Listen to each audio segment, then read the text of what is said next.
Hey, welcome back here to another episode of the Central PA Pour. And if you see, Mr. Kevin is back again with us, but Mr. Dave is missing. My So, hey, we got some special guests coming up here, but make sure you look us up, subscribe to our YouTube channel and all our social media platforms. So, check us out there and all the episodes that we've had going on here.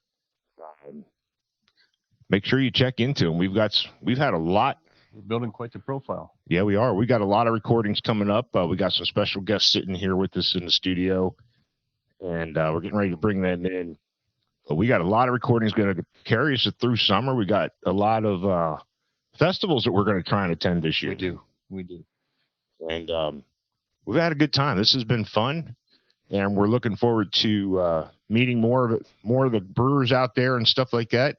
But right now, we have some special guests that I made a venture over there to, and I'm going to let them introduce themselves. So, welcome, gentlemen, to the Central PA Pour. Tell us who we got with us. Welcome.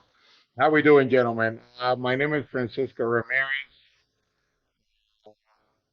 and I'm here with. Go ahead, Greg. I'm Greg Kendrick. And All right. we are owners of Mad Chef Craft Brewing. Mad Chef Craft Brewing. So, like I said, I was over there twice now, and wow, what a fabulous place. Where did the Mad Chef name come from?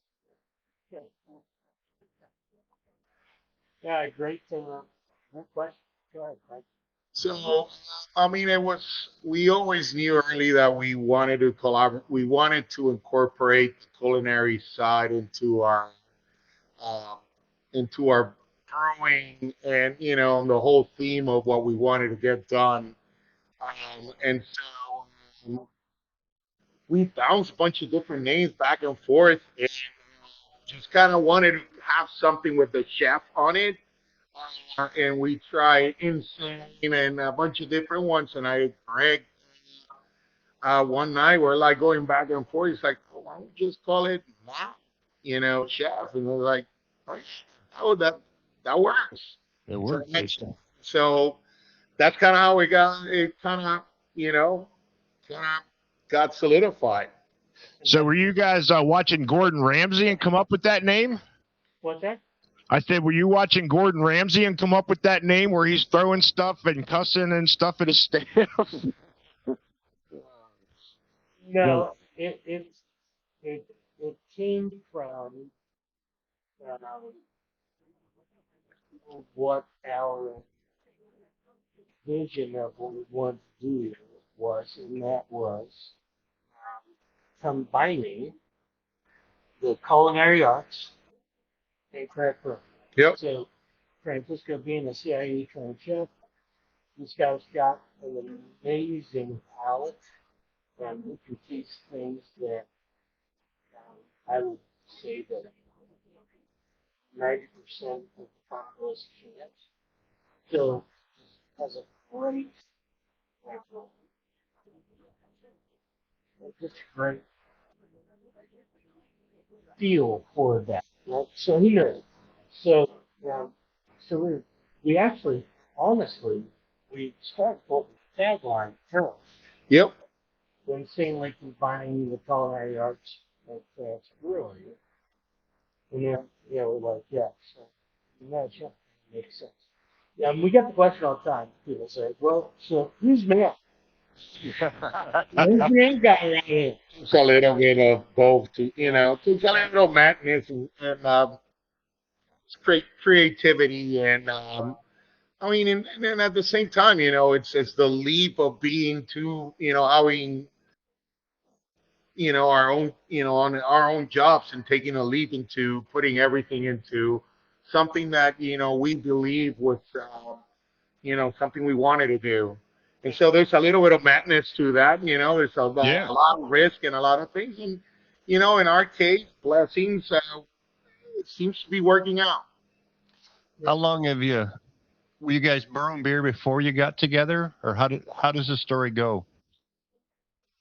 Well, Greg was brewing beer before. So Greg started brewing beer with a neighbor before I even had even a clue that you can make beer at your own house. Both were enthusiasts of the craft brewing, of the craft beers, but he was brewing first. He, it's one of those things like, hey, you want to stop by? We're brewing, this week, and I truly thought, Yeah, Francisco was like, "Oh my God, you make beer?" yeah, I, He's like, "I love drinking it." yeah, You mean I can come make it? Yeah. That's pretty cool. yeah, that's kind of how it went, and then it just went from there. Just a passion of in another venue to express creativity as a chef, and so that was mind blowing to me that there's a second way that I could do that, and that was it. And we early we were fell in love with the process and everything. He's being very technical. I'm being creative about it, and it helped out. You know why he was inviting you, Francisco? He wanted you to bring lunch. Yes, although I did not the first time. No, Yeah. that is a cool Great story. point. So where can people find you? You guys are on the website. I do have it up there, I believe, but tell us where you're at in Lancaster somewhere, right? We are. Yeah, we're here at the Good Pub, 2023 Miller Road, East Keith. It is our primary location. We got tons of seating here. The only other location that we have that we utilize one of our GS permits for is a Kevlar company, which is at 325 North Queen Street in Lancaster. All right. From Thursday, Friday, Saturday, Sunday. So he is also a CIM trained chef. Did his butchering skills on the docks in New Jersey. So he opened up the butcher shop here at Cadillac. And then and make sure he does sandwiches and whatnot. And you can get our beer there. Yeah, Well, that's so it's a nice marriage there of like pairing, kind of the same uh, concept of really good food, really good beer. He does it a little bit different than how we do, but it kind of separates us. So we have a presence in downtown Lancaster, and then our main pub is kind of on the outskirts of the city. and it's a fabulous place. Thank And you. when I first met you, Francisco, a couple weeks ago, you said you guys they recently took over that section there. It was that was next to you when you originally opened up there. So we've been the new extension. It's now close to 2 years that we've took over that spot. But it's been what now a year that we fully have it open for public and everything. When we still kind of got a little bit more to go. Uh, but yeah, so we started. If you walk in, it's like kind of the middle of it. That was the original. So it was close to 3,000 square foot. And then 2 years later, 3 years later, we started the construction for the outside. And then with that, we tacked along an extra space to it that helps us like a tap room. Yeah, that's where I think. And that's where we're sitting. Yep, that's pretty cool. And I think that's where the one gentleman, he's one of your assistant brewers. When I first came over there, he took me over there to that tap room area and said, this is a private area that we use as well. So that's cool. Yeah, that's Matt. That was Matt. Yes, yeah. So we use this normally as a private area. We use it as overflow on Fridays and Saturdays. So when folks are waiting to get seated, they can come over on this side and they can grab some beers and drink or soft drinks or stuff like that until they call or their text to be able to come over and get seated. It works. Does that leave you room for future expansion over there? I mean, is there plans for that as well? I I think we could. I think we kind of slowly back over. Slowly where we are right now. I mean, like Yeah, we're one side to the other at this point. Okay. So That's- we've gone from 3,000 square foot was the original space that we signed our lives away for on the lease in 2022. And we had all of our customers coming in saying, you need to keep the gym out because we want you to flow into that space. And We didn't kick them out. Let it be very clear.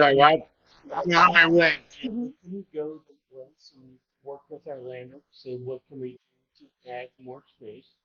So that came through those sliding doors onto the patio on this space. The space we're sitting in right now is about 600 square feet. The patio is about 600 square feet. So we went from 3,000 to 4,250. And then when the gym went under during COVID, we added another 45. Yeah. Yeah, and that's always full. The 2 times I've been over there on a Saturday, and I'm trying to get there like right when you get near when you guys were opening. That was packed. It was packed. So, Yeah, you'll be seeing that again this weekend. The Lyco Fieldhouse hooking up yep. Yep. down the road. So whenever there are any sports competitions in town, yeah, get that Lewis Girls Field this weekend. And it was It's a blessing. It was a crazy couple of It's a days. blessing. It's just the owners, and I mean, you hope to be busy, and for me, one of the things that when we started, it was I worked down in Conshohocken and tours down there, and there was a brewery down there that I always passed, and people always lined out outside and everything, and you aspire to, you're like, man, what do you need to do to people waiting in line before you open to, and 7 years later, we're here. Once we open and you have people waiting outside. It's a blessing. It's a phenomenal to as an owner to see that, but the community that we build and the support that we get is beyond what we ever thought it would be. So I tell you what. So, whose recipes are they? Are the combination of all you guys, used to, or your assistant? I mean, who comes up with your beer recipes? Whose are they? So I'll start. And now I will tell you immediately. I was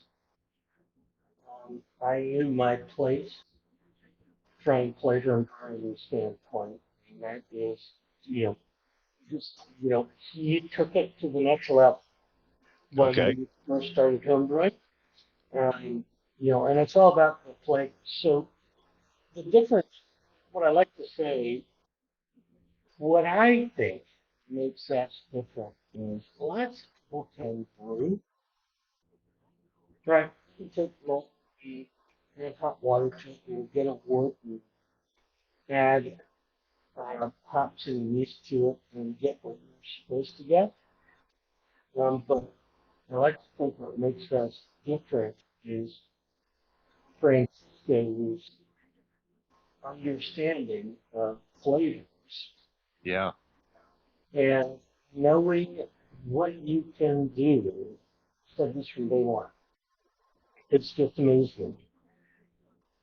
The ability to know if you ferment this food at 2 degrees warmer or colder, you do this from a malt standpoint, you add this afterwards, and doing it in the right way can enhance the um, the beer, the style of the beer. And that's what we try to strive for is we try to do style beers with then when we do some of the spin-offs, it's a little bit to add, something different, something, different, yeah, right? But Yep. it enhances the yeah. style, doesn't overtake. Yeah, I mean, when we started, there was a good amount of the recipes that we brewed together. We had, and it was recipes that I just kept playing and playing and playing. Um, but once we opened and we were full in, we knew that you surround yourself with, you're as good as the people you surround yourself with, right? And so Right. we were just avid home brewers, and let's just keep it there. That was it. We had recipes that we knew that were good, but when you go in a professional, we I knew I was a professional chef. That was what I went to school for. And so we knew that at some point we needed to bring somebody to help us out, kind of continue the process. And also, we knew what we liked. Exactly. We knew what we Exactly. liked. We knew the beers that we have in the recipe for, but we needed, we say they needed to be polished here and there. And so we had the opportunity to Rainy Cellar, or Rainy Sean Rainey became our first kind of home brew, Yeah, professional brewer. professional brewer. And he started that process, and he brought a lot of ideas, and we bounce ideas back and forth. Greg will have a beer somewhere. Hey, this hop is great. Why don't we play with this? And then the same way, and we would put things together. So that started our process, and then through that, we've had phenomenal brewers that has helped us through the 7 years. So we had Rob Tarvis was through us, and now he owns Our Town Brewing. We had Ben Burton. They now, him and his brother opened up Rural City. And so, and then we have now Pim, um, that is our current brewer, and everybody brings something to it. There's nothing edge and stone. If somebody brings up a great, they go ahead and brew it. Yes, Mid-Atlantic Brewing News, John Weber, called us the brewery experience. Right. And that's awesome. Yeah. Is there a secret to the pairing with the culinary? I mean, I to me it's new. So is there something like a stout goes with a steak? How does that work? Um, so the difference with beer is that there's so many components to it that can go different ways. Carbonation is huge. Yeah. And so carbonation, that already kind of helps because it cleans palate, it helps out, brings some other flavors. But yes, just like some like a stout goes very well with a steak or a burger. Um, a light American lager can help out very good with like something that's fatty or greasy because it helps kind of cut through it. Sours also work the same way, and then you have the ability to go, okay, this will work. It will work very well with it, but it can also work the opposite, contrast. So now you have something that is, you know, fatty, and then you can use sour to kind of help out cut through that as well. So beer is very different, and with wine, I think that's the next step. It's kind of define those terms, that terminology that is proper to pairing food and beer together. There's a lot of that language when it comes to wine. Can I stop you for a minute? He knows way more than he's saying. So, um, I just so uh, when we were going down this path and wanting to start this up, we're like, Francis, we need to get because of your skills, get involved with the Leinster Homebrew Club. So dialed into Leinster Homebrew Club, taking his beers there all the time, and after like 4 or 5 meetings there, they said, "Hey, could you do a beer food pairing session for us?" That'd be awesome. Yes. So he did it. He created this whole menu, this whole sheet to say, this style of beer compared to, with this type of food, that's what's going to, so yeah, I just wanted to interrupt you because He's And all in way more dollars. yeah, all in all, it's just one of those things that it just not yet. There isn't a verbiage, Right. that it's like wine is dialed in, but it's slowly coming through, and I think that more and more people are understanding how important it is to bring the food and the beer together, and how it's important for the business to have both Yep. sides. Yep. Absolutely. Whatever that thing is called. Um, yeah, it used to be named after Francisco. No, it's not. So There's that- plenty of others that have been doing it for a while. But I appreciate it. But Now, yeah, there's so many other folks that have been doing it for a long time. speaking of beer, which is going to be our first beer? It looks like it's a light lager. It is. It is. So that is Johnny Doe, and it is our American light lager. All right. So is this an original recipe or is this something new? Can I tell the story? Yeah, yeah. So, um, gosh, when we were homebrewing, and he was doing his thing with Lancaster Homebrew, or the Lancaster Homebrewing Club, we had a guy who was doing a podcast similar to you guys, um, or a group, right? So we gave them, a couple of beers, and uh, John, our our lager was one of the ones that his lager was one of the ones that we had. At that point, I had put together a rudimentary website, right? And I had some of our beer names on it. It's all around IPA for you guys. Yeah. And those around IPA. Uh, Big Red was, the F-18.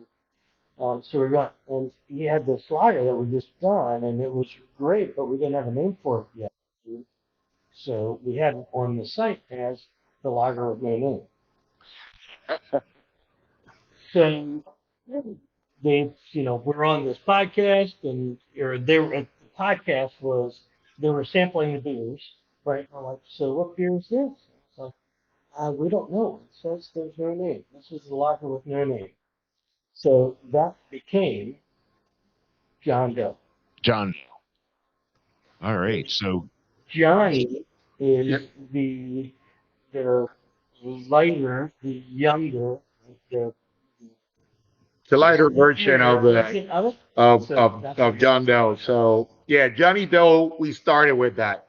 So Johnny Doe was one of the original recipes that we had, and when we opened, we knew that it was an important. You know, a lot of the time, a lot of the light lagers, not that many smaller breweries would attempt the lagers or even a light American lager. yep. Most did the cream ale or coke or we from the beginning we knew we wanted to do lagers, and and we wanted to do them right. So we early started with the brewery. We had a reverse osmosis unit, so we were using our own unit to make sure that it was crisp clean from the beginning. It is. Uh, It's very clean. Thank you, thank you. And so yeah, Johnny Doe has been from the beginning, and it has had a process of getting cleaner and crispier, crisper or whatever. To where we are now, where we think it's an extremely sessionable beer. It's something very easy to drink that appeals to most people. Cheers. To Cheers. the Johnny Doe. And Yep.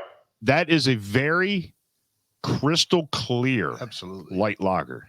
That Thank is very clear. Thank you.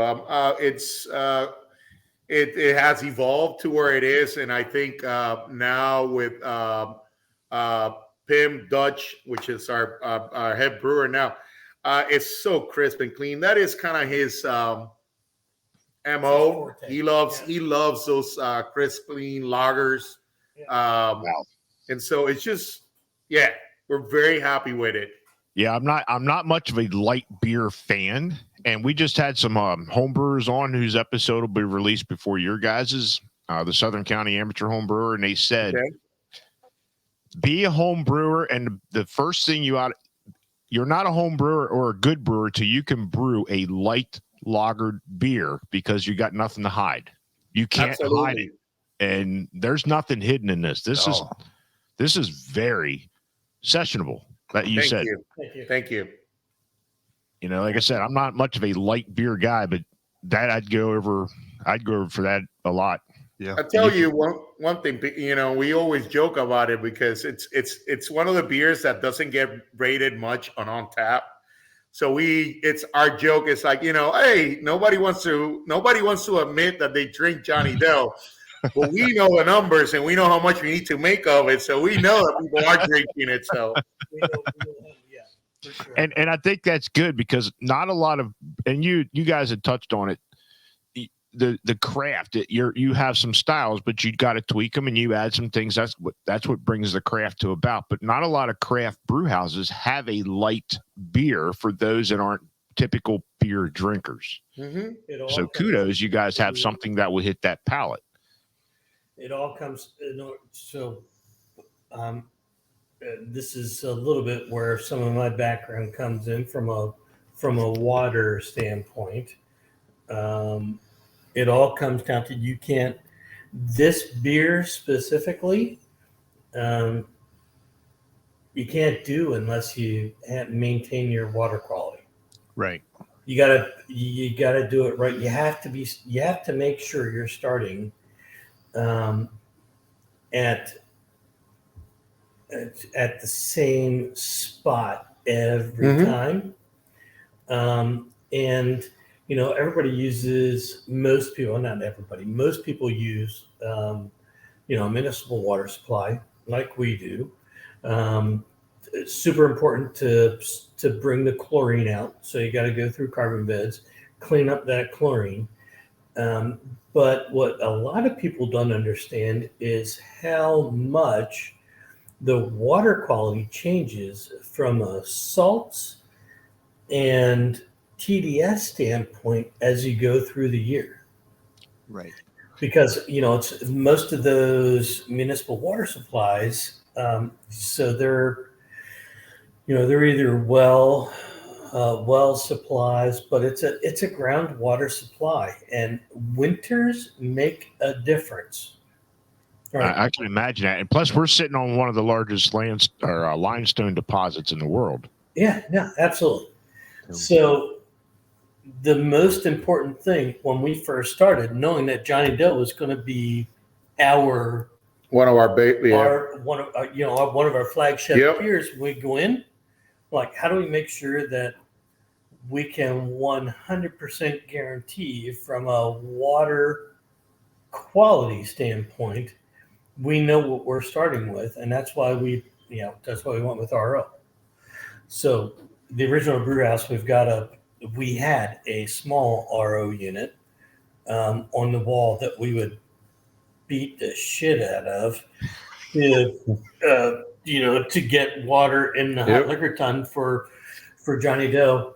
But then when we moved over to the other side, when you were here, when we moved over to the new brewery, we've got a 1,250 gallon a day RO unit over there that supplies 100% RO water to a cold liquor tank. We start all of our beers with that water, with RO. Yep, that's pretty cool.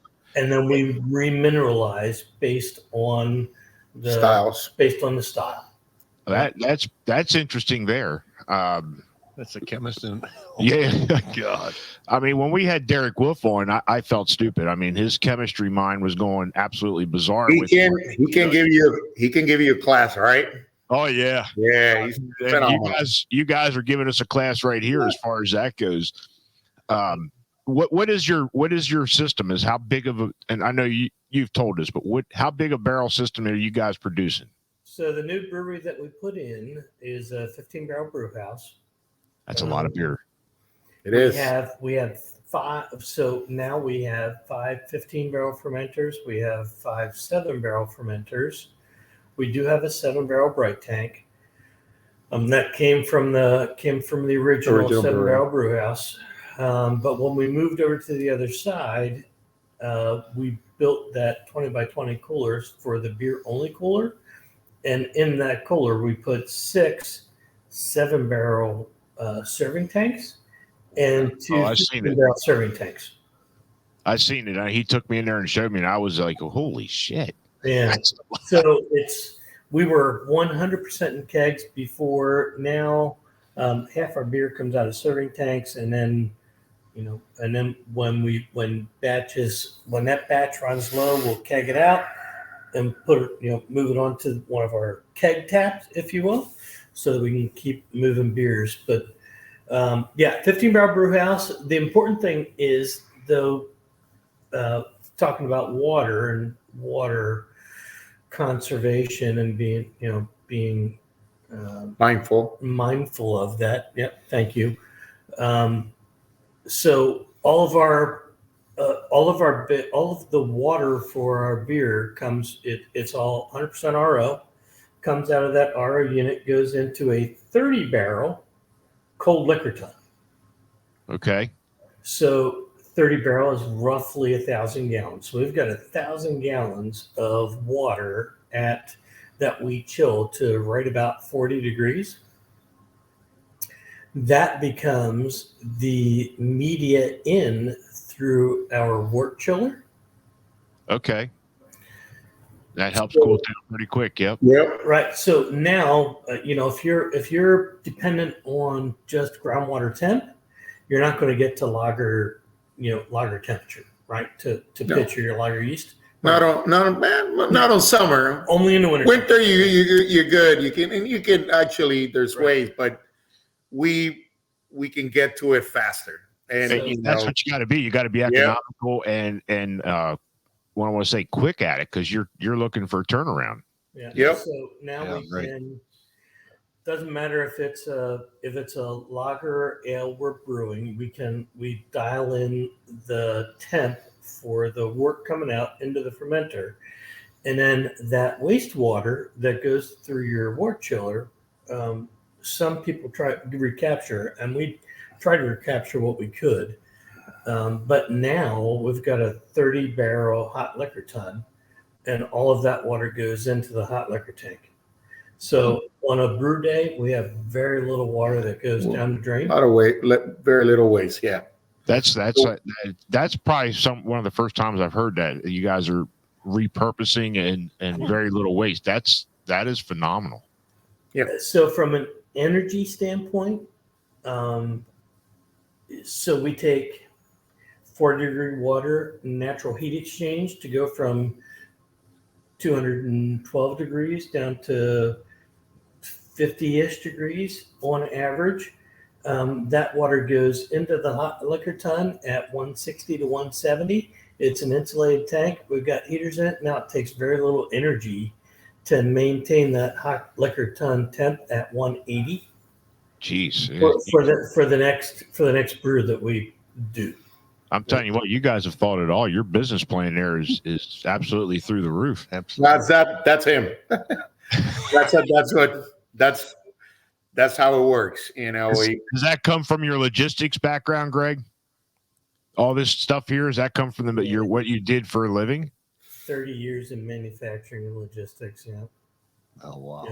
So that kind of led to this footprint of what you're doing, because manufacturers got to think of economical ways to make the least amount of impact on the environment. So that's awesome.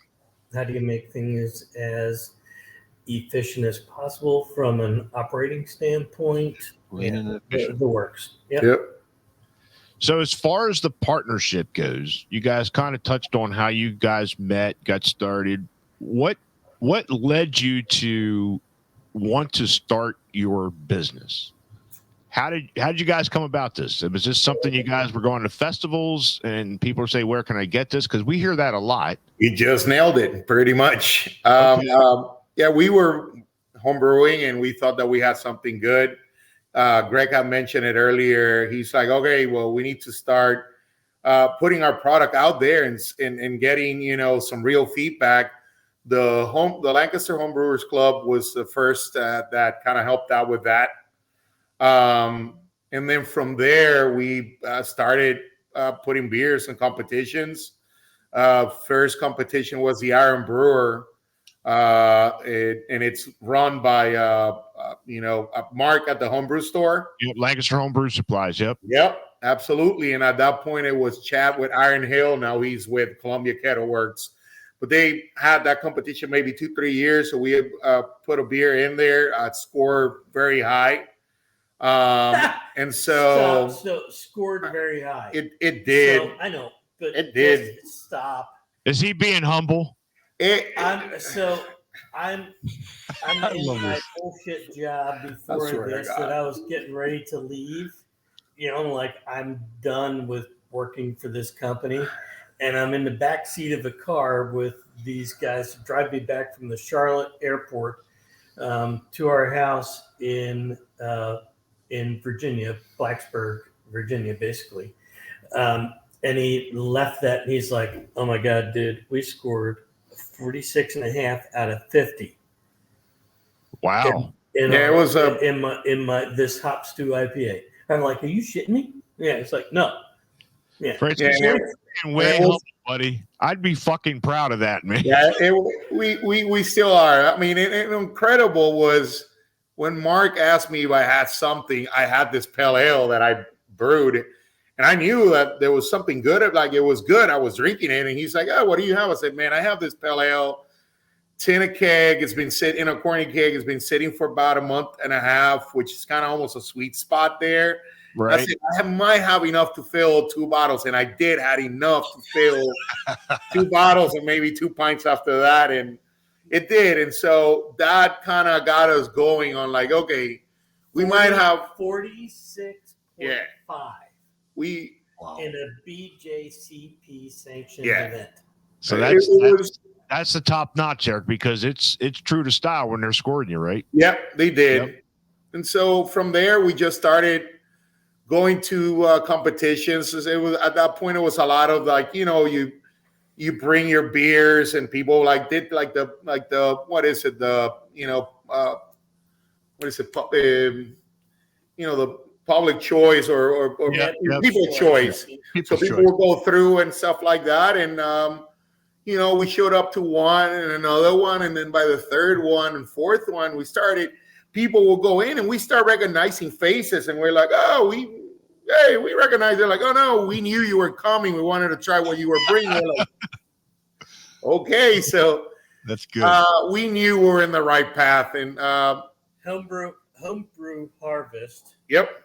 In October of 2014 was the launch pad. Yep. Okay. So Homebrew Harvest was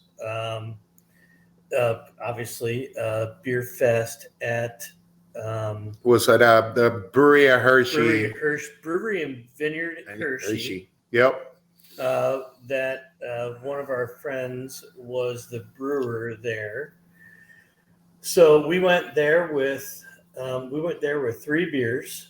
The one was an American Pale that was finished with apple cider. It was we called it Not Your Mama's Apple Pie.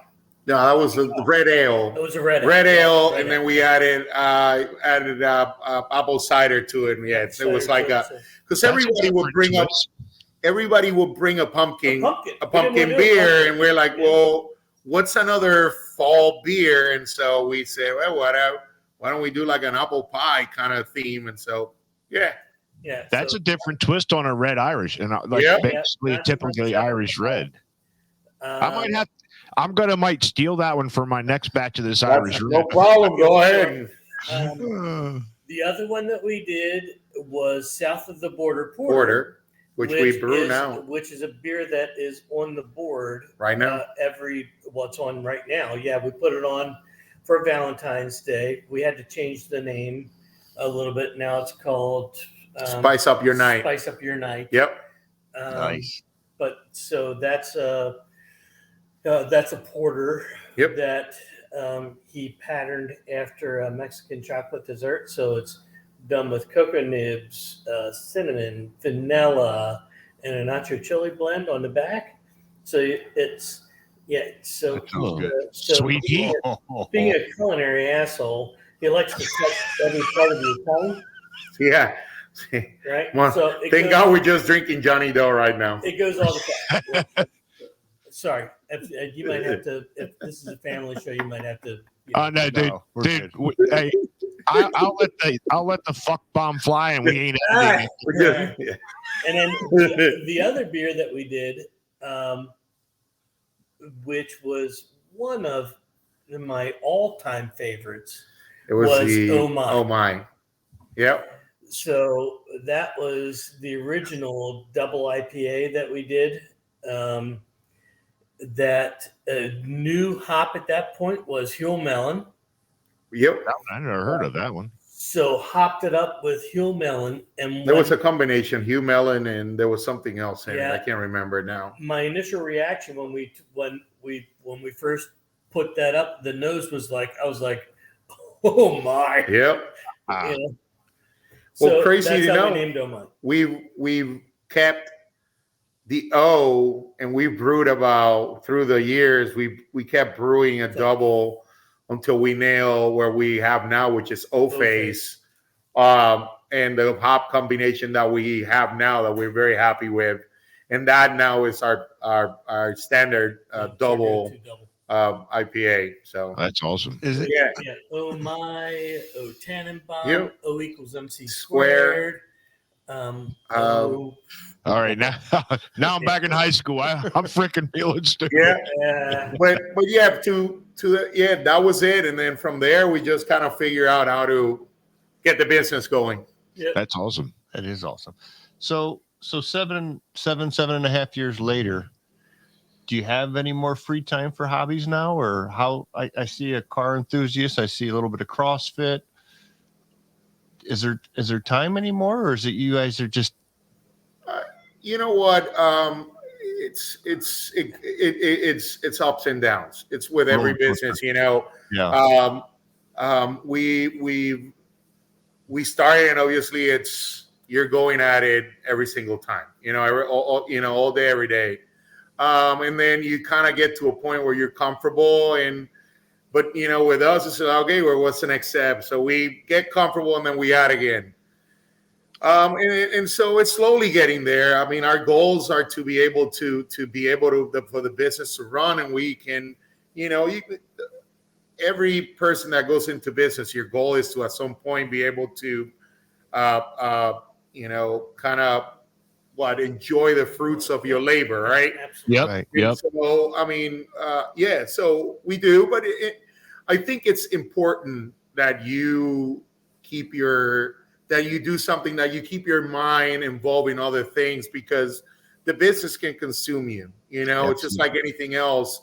And in order for you to be able to be crisp and clean with making the right decisions, and you have to involve yourself in things that are dear to you personal. So I do the CrossFit, although sometimes it doesn't show, but you know, I'm the same way. Listen, somebody taught me this not long ago. I said, hey, you know what? I do CrossFit so that I can continue to drink beer.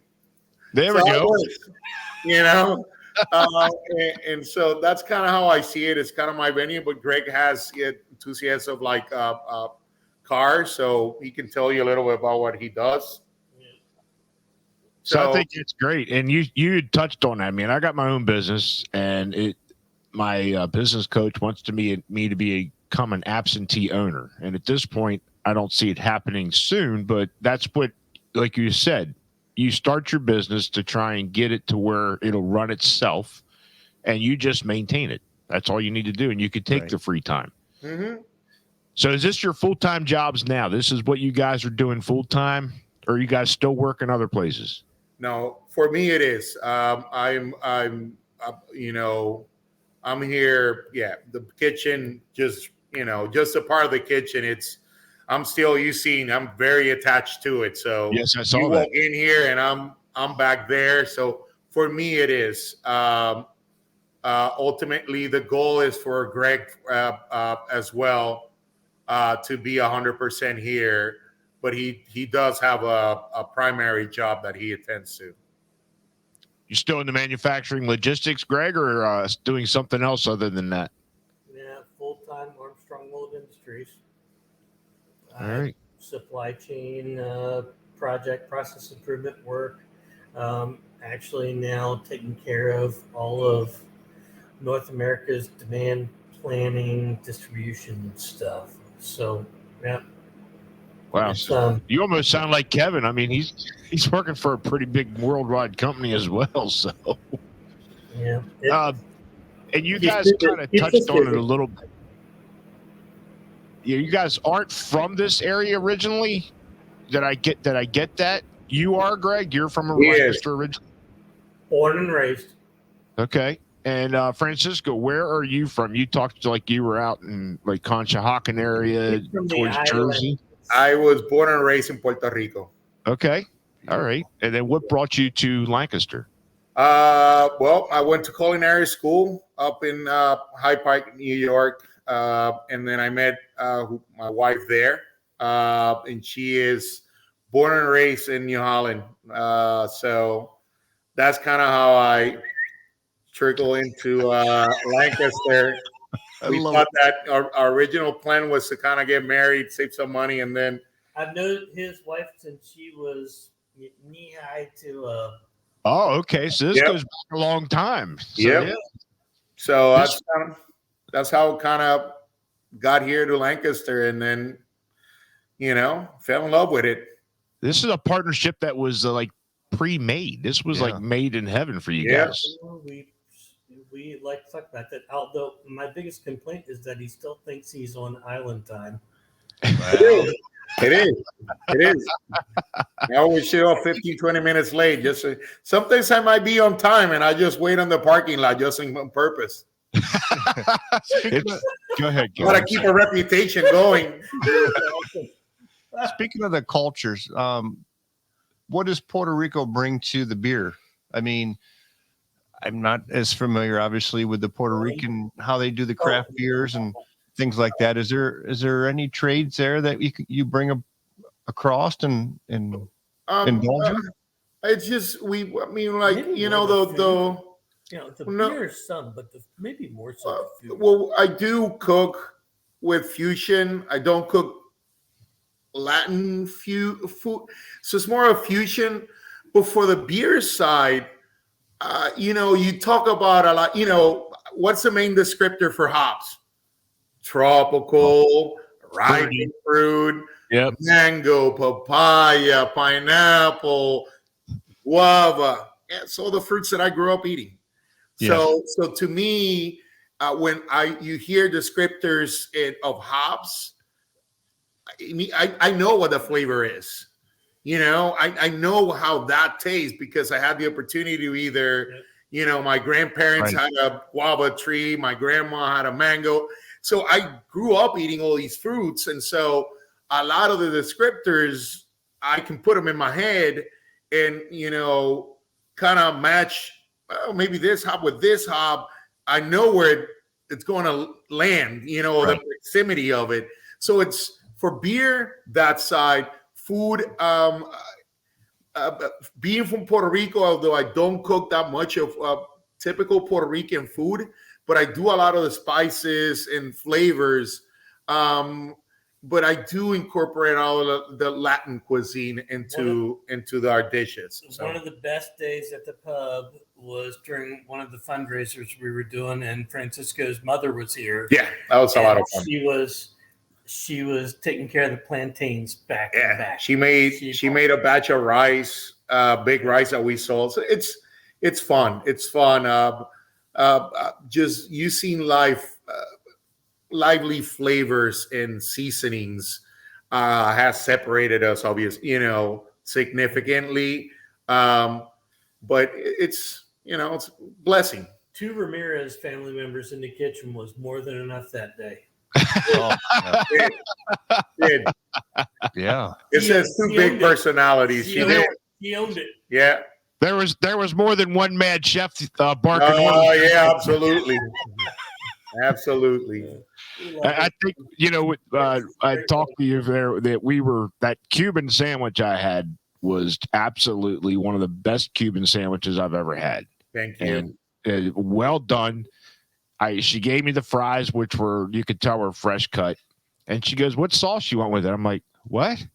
She goes, "You got a choice of a dipping sauce with your fries." I'm like, ketchup. But I said, you pick, and she brought me over this smoky mayonnaise. Smoky mayo. Yeah. Holy shit, that was So really we good. have. So it's. Can I tell you a secret? Go ahead. Francisco hates mayonnaise. Oh, he does. I do. I hates do. mayonnaise. I hates mayonnaise by itself. Hates mayonnaise and truffle oil. Yeah, by itself. Although I do. I mean, we have about 25 dipping sauces that our company our pommes frites. So it's that we cook them true to Belgian style. So it's we start with a very low moisture potato that we blanch at a certain temperature, and then we let it rest, and then we bring them back, and then we deep fry them at a higher temperature. So you end up with this crisp potato on the outside, but it has this mashed potato consistency on the inside. And Yeah, then I was so full, but I'm like, I'm finishing these fries, man. That's I am awesome. I finishing these appreciate it. fries. So yeah, and then we have about 20. We have now 26 dipping sauces that you can go with. So it's a lot of fun. So speaking of beer, I think we got another one sitting here, and this is going to be one I've had before. So what is going to be our second beer? So this is Mr. Dynamite Brown. Dynamite Brown. And this original recipe? It is an American brown ale. This was a recipe that was one of our our original head brewer, Sean Rainey. He actually came up with this recipe. He wanted to do a brown ale for the longest time, and he brewed one at the previous brewery he was, and he got this one going, and this beer actually is very dear to us now. Beer got us a silver medal at the World Cup. At the World Cup? Yes. That's awesome. World Beer Cup, yep. We got a silver medal. So this beer is, we love old school, beers that are like, kind of old school beers. This American brown ales were almost a style that kind of dissipating, with that big old hop, hazies and New England, and all that. And so we wanted to bring something that was there. And the first thing we got was people that love this style was like, oh my God, we're so happy that you guys are bringing a brown ale. And this one is true to style. Roasted. There's got some roasted notes. There's some maltiness in it. There's some sweetness, but the hoppiness and the maltiness is well balanced. Yep. Cheers.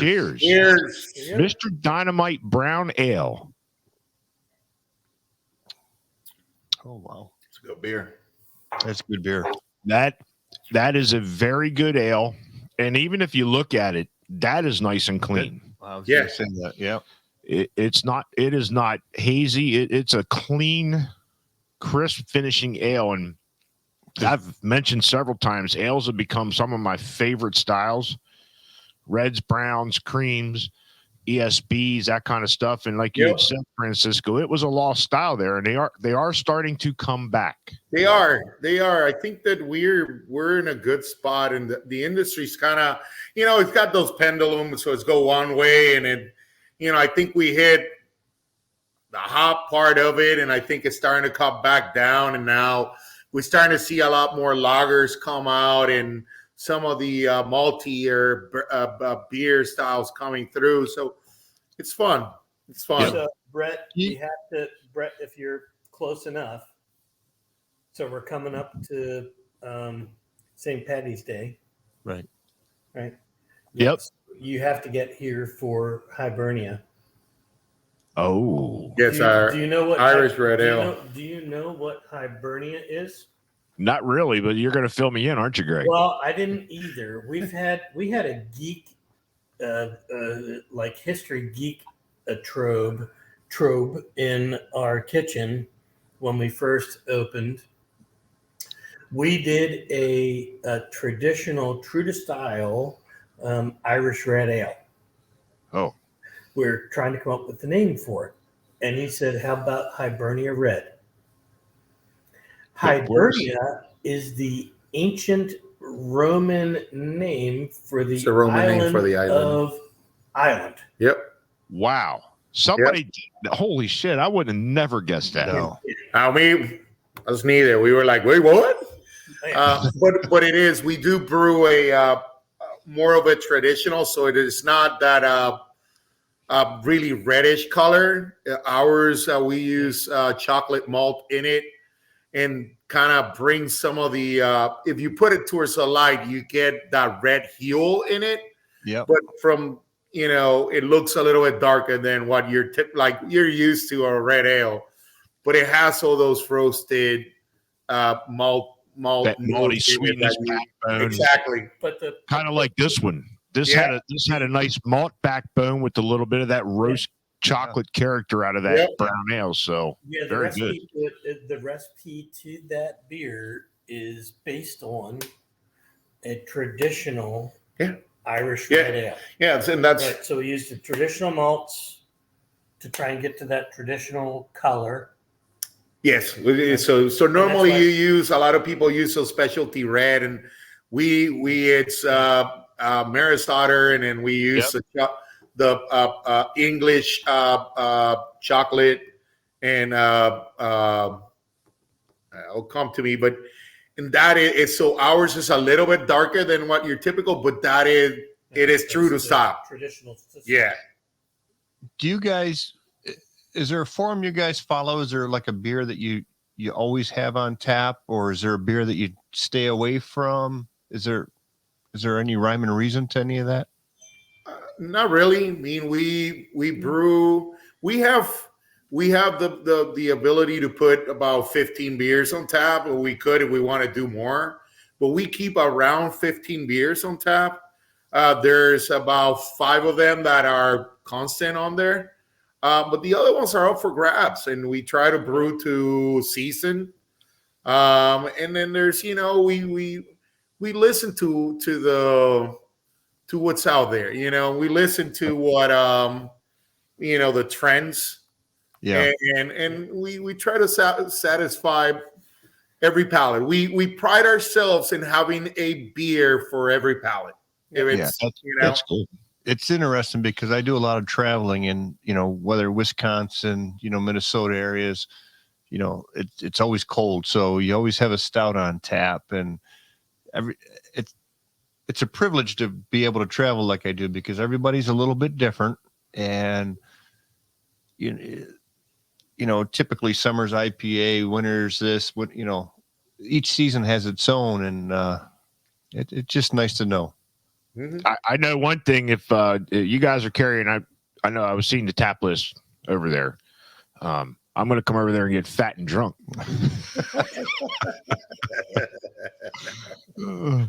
I know the other week when I was over to talk to you guys and pick up the beers for tonight's recording, I had 2.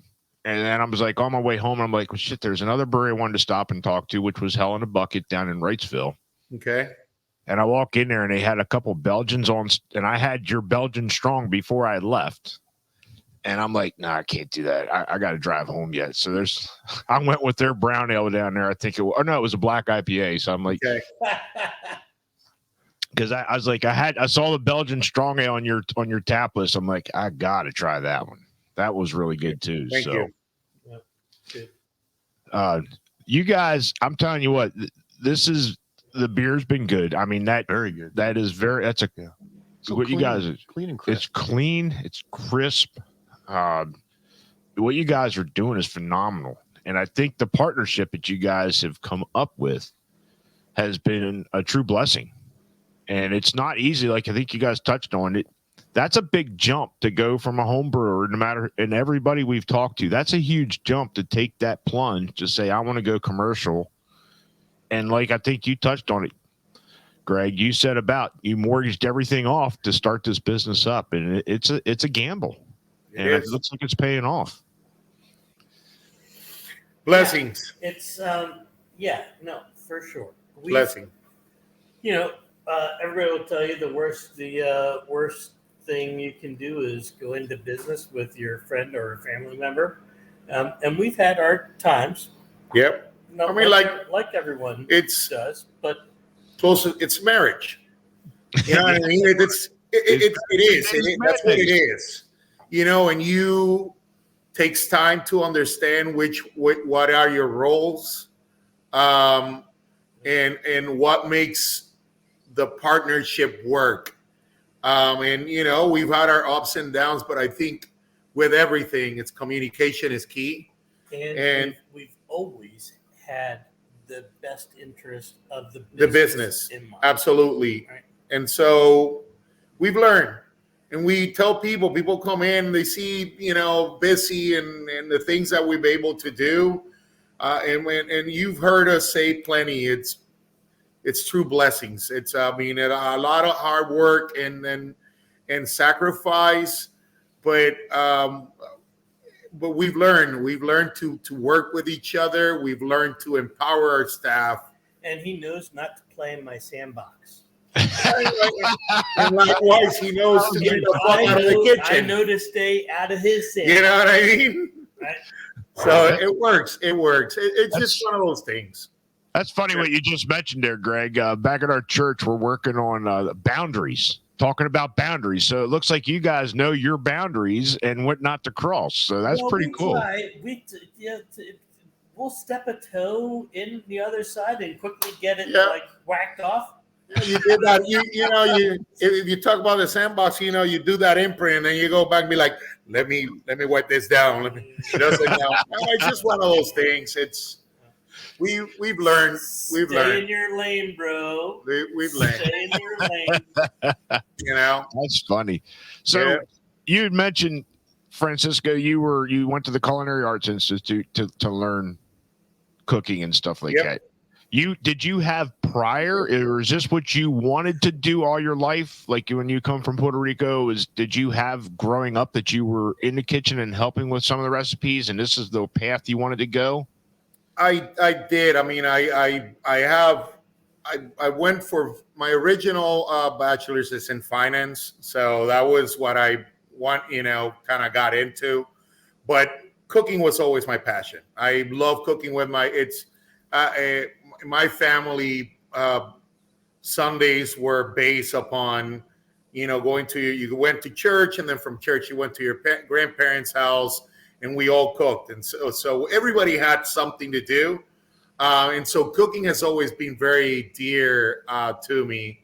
One of my youngest cousins was the one that actually left the island first, went to culinary school, and she was the one that kind of told me, it's like, hey, you need to come check this place out because we share the same passion. And that was it. The moment I stepped in there, I knew that I belonged there. I did that. That's what I needed to do. And she's amazing. Yeah, and she is an amazing pastry chef. So, yeah, it's just, cooking was always important. You know, my mom cooked. My dad, not so much avid into the kitchen itself, but he grills like it's no tomorrow.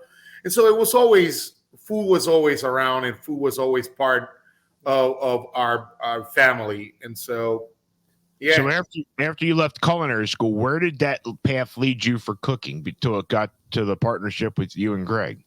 Where did you go from there? I went to culinary school. I got a job in a catering company in Paoli. And then from there, I went blessed to actually find a job at a retirement community down in Gladwin, Conshohocken. But this was like a very wealthy community. So it was the independent living we treated as a country club, at a high-end country club. I mean, it's, you name it, we could do. And so I was there for almost 9 years. And, in between that, was able to have the opportunity to brew, every other weekend I had off, which was a blessing in this industry. And so every other weekend I would put 2-3 beers. Yeah, you don't have it now. Nope. No, every weekend off now. But yeah, so that's how it that gave us the opportunity to be able to come up and have the repertoire of recipes that we had when we started. It's funny you mentioned that, Greg, with the home brewers we had here. Some of them have been brewing since the 20 plus years as home brewers. And we asked them, are you ever thought about taking that next step? And they're like, hell no, I'm not giving up my weekends. Because like you said, it's a weekend gig. Well, It is. So Nights and weekends. So, quite honestly, I mean, this is something that I've had in the back of my mind for a long time. I've worked for Armstrong, World Industries, Nestle Waters, DS Waters. I've been in big business for a long time, doing a lot of things for others, making a lot of sacrifices. But man, when it was, hooking up with Francisco and knowing that, with what he could do from a culinary standpoint and just being able to brew, I'm like, I'd be stupid not to try and, convince him to jump in the water with me to just, figure out how we can make his life better. And, hopefully I can retire doing this. That's awesome. It's a dream. And it is. It's we've been blessed and we're getting there slowly. I could tell just by talking to you guys here today that this is not a job. This is not a job to you guys. This is a passion. It is. And it's a path that's leading you guys down to a good spot. And what you guys have created is absolutely amazing. Thank you. And kudos to both of you. Thank you. And your staff. Your staff, when I was there, you could tell everybody knew their role. They had bought into the punch that you guys were pouring. We say they drank the Kool-Aid. Yep, they were drinking the Kool-Aid. They did. And everybody, when the first time I come over there, my wife and I, we were just stopping. Trying to talk to you guys a little bit about this podcast thing after we'd emailed to Alexis. Matt was phenomenal, and everybody's like, hey, what else can we do? And then I met you. They pulled you out from the kitchen, Francisco, and you were like telling us all this and all that. I was absolutely blown away with the hospitality. So you guys are doing something right. You guys have led your staff down this path, and they have bought into that. And kudos to everything you guys are doing over there. Thank you. Yeah, no, one thing that we always, we are in the service industry. Yep. But we are in the service industry, and you forget that your number one product is service. It's service and people. And that's it. Obviously you got to back it up with great food, great beer, great atmosphere. But your number one product is service, and it is making sure that you meet and try to surpass your customer needs. Exceed their expectations. Absolutely right. And I'm in the automotive repair business, and the first thing I ask customers when they leave, whether they've been there the first time or a long time, is, have we exceeded your expectations? You have to create the environment and the value for what they're coming for. Absolutely. And it'll pay its dividends in the long run. And for us, we knew what we wanted to do from a service standpoint. And we knew the best way to get there was to make sure that our staff was bought in. So that's why we don't add, I say it all the time, we don't add employees. We add members to our family. Yeah, family members. They truly become members of our family. Francisco and I both will support them, however we can, both inside and outside of work. We just try to we understand that life happens. We try not to be those, asshole. Yeah, you don't want to be that asshole boss. No, right? No.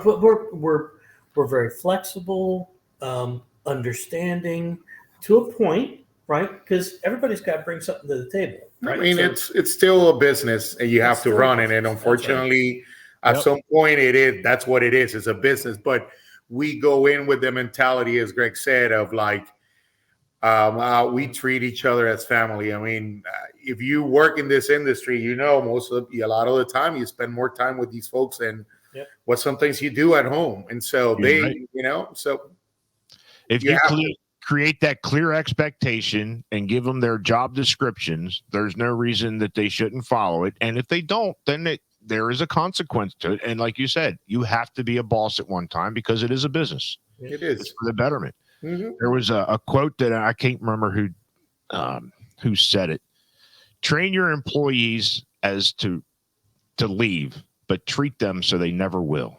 So they never will. That's right. I've seen that quote multiple times, and I agree with you. Yep. The other one that I love is employees don't leave jobs; they leave bad bosses. That's exactly right. I've heard that one too. Right. So we want to make sure that if our employees are leaving, they're leaving because they truly got a better opportunity somewhere else. Better for them. Can provide. Yep. Right. Yep. So, Greg, Kevin kind of touched on it. You're a car enthusiast. What kind of car enthusiast are you? NASCAR? Do you got collector cars? What do you got? Or you got a whole garage full? When my son, who is now 20, almost 21, was 6 years old, he had like 500 Matchbox cars, and he said, "Dad, we need to get a project car." And my very first car when I was 16 was a 1967 Mustang. Oh, yeah. 289 4-speed that I rolled down a hill. Oh, okay. And so that one was trashed. Then I got another one, and then I sold it to buy a snowblower. So when my son said, "You didn't need this year," I don't need that this year. So when my son said we need a project car, so I started looking, and I found another. I found another 1967 Mustang, original 289 4-speed sport coupe, sport sprint options down in Delaware. Had a beach worth of sand in it. Totally stripped it out. That is now we are 90% of the way to having it finished. I took the motor to a place in Connecticut, Cobra Automotive, who does lots of so they do racing stuff. So we've got the original 289, original 4-speed, 430 horse, 430 foot-pounds of torque, with the 9-inch rear. Yeah, she's gonna get it. And I think it's great. You guys are doing it. The other thing I have is my uncle.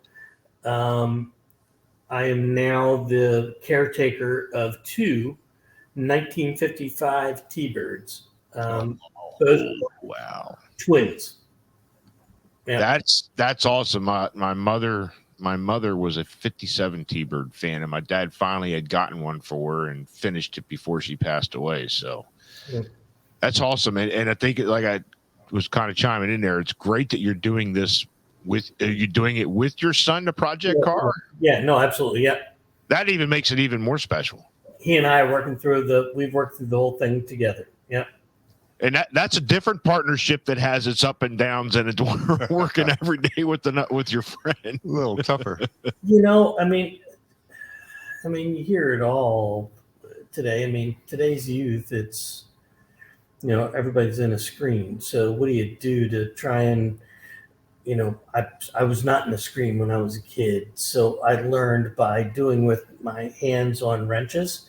So right. I've enjoyed having the time with my son, Jack, I've got pictures when we first got the Mustang. I had him on the engine hoist, jacking the motor out of the car. That's awesome. So I just wanted to get him indoctrinated to begin from the very beginning, and love doing that with him right now. That's awesome. Hey, I think we got another beer sitting here in front of us. We do. This is kind of going up what you guys kind of both like from what I'm seeing off your profiles. You guys both like IPAs. We do. So what is our third beer? So this is F18. It's our It's Big Red. it was Big Red a long time ago. That's how it started. But it's called F18. So it's I'll tell you what, it doesn't even look like any kind of an IPA. That is an amber reddish color. Yeah. It has the hop aroma out of it. It does have the hop aroma. It's got a nice malty backbone to kind of back it up. We use a blend of hops called Falconer's Flight. So it's also known as the 7 C's. So it's a Cascade, Citra, Columbus, Chinook, Centennial. I know I'm missing a few. Cascade. That's got a melting pot. That's a melting pot. So you get a lot of the citrus, but you also get the resiny, and you also get the kind of resiny and like kind of flavors in there, and it balances out very well with the maltiness. So the one thing that we do to this beer that most folks don't do, we do add a hint of chocolate in it. That's what gives that beer that copper look to it, and it adds a hint of roastiness that it's not overpowering to the maltiness of it. Just kind of blends very well with that hop combination. So you want to call it a West Coast IPA, or you want to call it a hoppy red? A hoppy red ale. We've always called it it has those characteristics of a West Coast IPA, where it's got that malty backbone, finishes nice but yet it nice and dry. And then you have those a lot of those old school hop flavors. It is a very unique beer. We've brewed it since day one. This is another one of those originals. Yep, it's an original. And this is a staple. It's always on tap, right? It is. Yeah. And when we don't have it, my goodness, we catch. You hear about it. Freaking hell from everybody, man. We have. Listen, you go in. We have 15 beers on tap, and sometimes there's like 4 or 5 IPAs in there, right? And we might have a true to style West Coast IPA in there, couple New Englands, a double IPA, whatever, and folks come in and it's like, no F18. Oh, okay, I'm out. Like, yes, we got another 5 IPAs. Oh, man. So the people that do love this beer are diehard fans of it, and they come in all the time just because of, it's, and especially when you start seeing the pendulum go into the New England hazy, fruity, very like sweeter IPAs. This was nostalgic to a lot of folks because it had that resiny, woodsy, citrus, danky notes of the hops. It had a nice bitterness that was there, but it's not overpowering, and it had a malt backbone that backed everything up. So, and its original name from homebrew days was Big Red. Big Red. Although the first time we ever brewed it wasn't like that. It wasn't until the second time that we added the chocolate malt that turned it into. So the original heel of this beer was more of like a orange heel to it, and it wasn't until the added the chocolate malt to it that actually flipped. Then we turned pro and we found out that the red name was already taken. So what are we going to call it? F18. Well, gentlemen, here is to the F18. Cheers. For Big Red. Cheers. Yep. Cheers. So there's F18. Cheers. Wow. It's very hoppy. Like you're saying, with that conglomerate of hops that you guys said you had in it, but it goes well with that maltiness side of the backbone. Go ahead. There's an initial taste or flavor before you get that hoppy. What is that? That's good. That's you get that malt. Yeah. So you get a little bit of the malt sweetness to it. Yep. There's a little bit of that roastiness that you get That's that you exactly. don't get in a lot of IPAs, and that comes from that chocolate malt. But then that's what you get. You get the sweet, and then it goes into that bitterness. So it's almost like an easy transition in your palate of like it's roasty, it's malty, it's sweet. Boom, it gets you with the Boom. bitterness and everything else, and then it finishes nice and dry. Yep, it did, and I think that's where that West Coast comes in. Like Yep. most people stay away from that because it's like a pine resin. You're going to be chewing on the grass, dry hoppiness Yep. of it. But your blend here, because of that maltiness and stuff in the front end, it finishes out nice with the back end on the extreme hops because it is very hoppy. Thank you. Yeah, Thank you. And that has been the true to what we've said, the collaboration of all these different brewers that gone through that. This beer just slightly gets tweaked here and there to get it where we was. I mean, when we originally started, it was a tad maltier. Yep. It didn't finish as dry as this one is. So we slowly have like adjusted, kind of give tweaks to it to get it where it is. And even with the hoppy additions, originally this beer started with early hop additions in the boil kettle. And now, as the kind of the bitterness kind of went from like, those palate wreckers, the beginning, Yep. and then it's now more of a softer balance. We slowly kind of added hops towards the end. So little bit about it. So it's Falconer's. So it's F18. F is for Falconer's Flight, which is the blend of hops. 18 was the original amount of hops, 18 pounds of hops that we used. 18 pounds. Now it should be, yes. And so now it should be more called F30. 30 something. Oh my God. Well, it's because of the fact that we you kind of adjust the beer to what the pallets are now. I don't know that the Air Force has made a really cool airplane called the F-30. Yeah, though. yeah. No, but you know what would be cool is if every time somebody orders an F-18, you'd have the theme song, the Maverick playing in the background. That's right. So yeah, it's and that's kind of the beauty of this industry.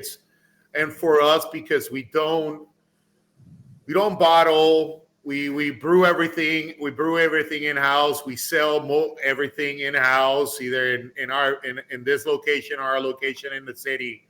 That gives us the opportunity for us to continue to tweak this beer to adjust them slightly to the palate. Now, I mean, there's no way we can change F18 at this point. There's 7.5 years of people coming in and drinking it. Even if it's something changes slightly, which we don't want to. We tried to change it once.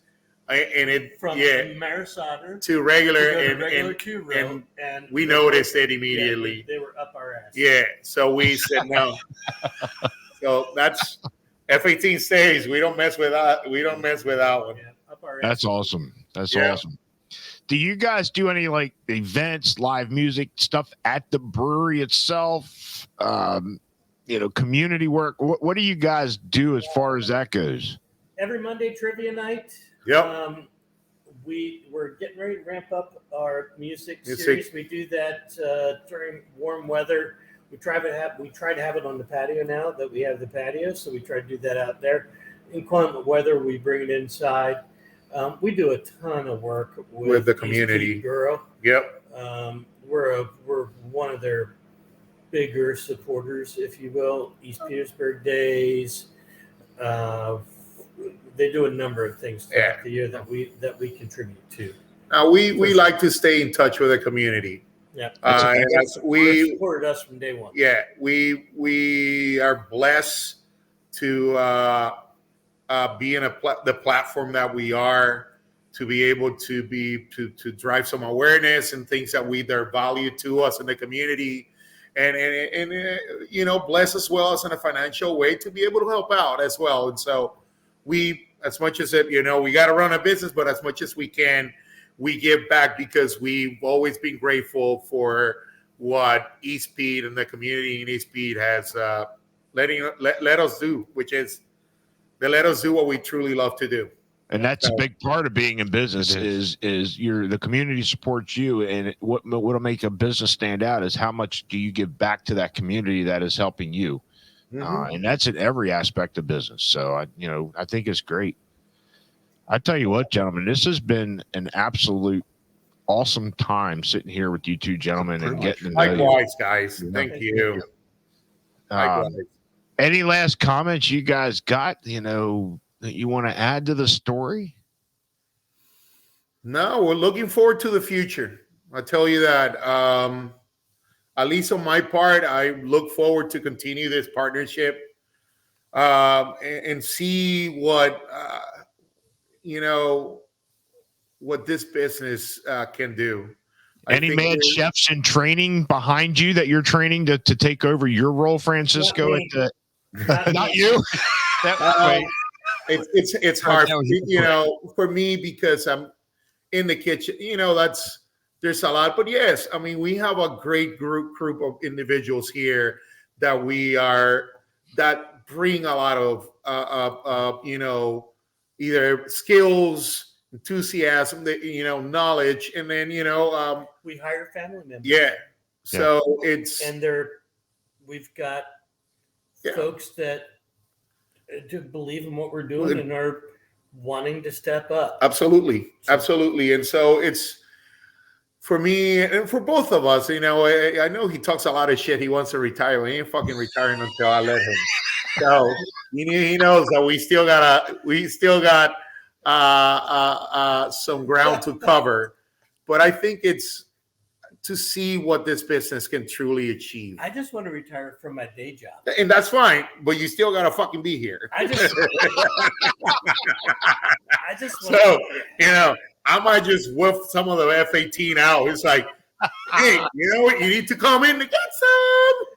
So now we are treading on Gordon Ramsay territory, there, aren't we? This is getting good. This is getting real good. But, I mean, our kids are coming through it as well, and listen, we built this for our family. We built it for their future, and we want to see what this can do. So, now through the 7.5 years, we have all these other members and the families that we also get to, touch because of them being part of this. That we owe to them as well to continue this and put my chef wherever it takes it. So that's awesome. That's awesome. That's cool. Kevin, any last comments? No, I guess first of all, I owe you guys an apology because I was traveling and I didn't come in to visit with Brett here. So I will be there. I will be there. Hope to see you. I would love nothing more to have you back, guys, here, and we sit down and And second, no, it's just so amazing, everybody's story, and especially yours. And being able to put the beers together, especially with the food, because I can't cook, and I've always been a bourbon man, so I'm learning beer and I'm learning how to cook. So this is good to me. This is real good. And that's one thing that, with the food pairing, Francisco, if you wouldn't mind, Dave is trying to put something together like that, a food pairing podcast that we do something recorded. If you wouldn't mind, we would reach out in the future.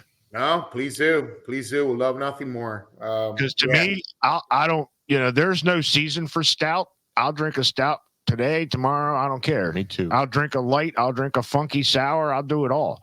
That's awesome. And I don't care what food it goes with. Everybody says, I'll order a beer. Like, can I get your water? I'm like, no, it's in my beer. I'm good. Yeah. So do we want to try the last one? Yes, sir. So, gentlemen, again, this has been a privilege. We appreciate you guys taking the time to sit down with the CPP here. This episode will be out here shortly, and we're going to have a good time with this. We're looking for more with you guys down the road sometime. Don't forget to check out Ben, our Mix of Six Live every Wednesday night at 9:00. Yep. If you guys want to hop on there sometime on a Wednesday night for a couple minutes, he's looking for guests, and you got something to promote, it's live. Great. Awesome. Check us out in all your social media at Central PA Pour. Give us an email at centralpapour@gmail. Subscribe to our YouTube channel. We're trying to grow this channel. Give us a like. We're also doing a giveaway at if you hashtag us, it's CPP 500. Yep. We're trying to get to 500 YouTube subscribers. Again, look for Mad Chef Brewing, madchefbrewing.com. And I think at mad_chef_craft_brewing is your Instagram. Yep. So make sure you get out to Lancaster and check out Greg and Francisco and the awesome atmosphere they have going on at Mad Chef. East Petersburg, I'm sorry, not Lancaster. Is it East Petersburg? Yes. Yep. Hopefully, we've kept this G-rated for you. We've long passed that with me. You So fucked that shit up since the beginning. Oh, he just threw it down. Yeah. Down. That's what happens. That's what happens after a I few. refrained, but he fucking did it. So, I love it.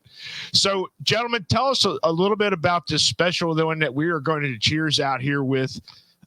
You gave me this bottle. You were telling me about it was a special release. So tell us a little bit about our last beer. It So- smells awesome. This is our second bottle release. We did one 2 years ago. This beer, some of those barrels were aged for about a year and a half plus. Half of this beer was aged in rum barrels. The other half of the beer was aged in rye barrels. Rum and rye. And then we decided we had these, 2 beers, and we're like, okay, we're trying all of them. We really like a few of the barrels, some of the barrels. We love a few of those. Same with the rye, and we're like, oh, you know what? Let's blend it together. And so we did these blended. We kind of call it a blended project. So you get like both things. You get that. So the beer's an oatmeal stout, so you get that roasted chocolate, big notes out of it just right out of the beginning. That's what hits you. And then you get some of that sweetness of the rum barrels. And then as it kind of goes through, you start getting some of the spiciness of the rye itself. You get some of those wood tannings as well. It kind of blends very well into the beer. So you get big chocolate, coffee, roasted notes from the malts. And then the barrels kind of give each one a different, uniqueness to it. tell the culinarian fucks with your palate. The beauty of it is we this was a collaborating effort. Our head brewer, our assistant brewers, we all were in it, trying different things, and we all came up with like what we thought it was the right amount of each one to go in, and kind of what is the best way to finish a night with a nice finishing, big beer, to finish it up. And for us, like we say in Puerto Rico, good night, buenas noches. And that's how we send folks home. So to you guys, buenas noches. Buenas noches. So Mr. Dave is not going to be here to enjoy this beer as we cheers this thing out, but this is right up our alley, the darker barrel-aged stuff. If you're out there, you pick up a glass, no matter what you got in it. It's a damn shame you don't have this in it because it smells delicious. Let's raise one with Greg and Francisco and Mad Chef Craft Brewing and the CPP crew, and let's all be bonded by beer. Cheers. Cheers. Cheers. Salud.